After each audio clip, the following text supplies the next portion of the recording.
Good morning, dalaygon ang Dios. Nalang ko'y gamay nga pahinumdom Pasko or Christmas man karon.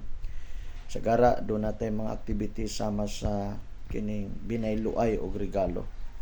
Mga kaigsunan, ang tinuod nga Pasko, nasabtan nato nga it's all about giving. In the first place, kita may una nakadawat og regalo nga walay katumbas nga mao si Jesus gihatag nga ni kanato. So karon paalala lang ni, kung makadawat gali kag regalo nga sa imong paminaw nga mas dakog value imong gihatag ay kalain, ayaw kasuko. Gani mas ikalipay nimong muhatag kag best. Kung naay limit ang panghatag, ayaw lang itukma sa gilimit. Kung mahimo muhatag ka nga best para niya.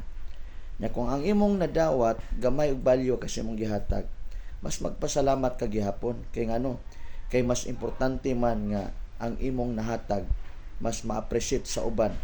Bahalag di nimo na-appreciate, wa nimo na-appreciate ang imong nadawat, importante ang imong gihatag nakapa-appreciate nila, gihatag nimo sa best para usab nila. Kay ngano, mao ni nindot ang mo reward sa imong gihatag, dili man sila, di man ang tao, kundi ang Dios.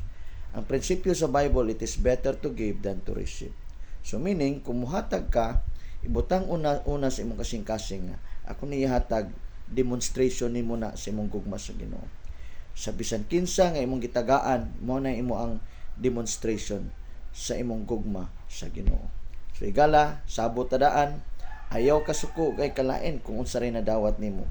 Importante nga mas nindot kanunay ang imong mahatag ni bisan kinsa. Ayaw tihik-tihik sa paghatag kay kanang imong paghatag mao nay dakong demonstration nimo sa imong pagpakita sa imong paghigugma sa Ginoo. Kay liwat man tas Ginoo.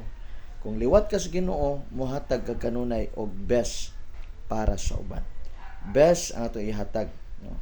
Balag gamay basta kay para nimo best na siya. So kana lang og dalaygon ang Dios og maayong adlaw nimo. Merry Christmas and advance Happy New Year. God bless you og bye-bye.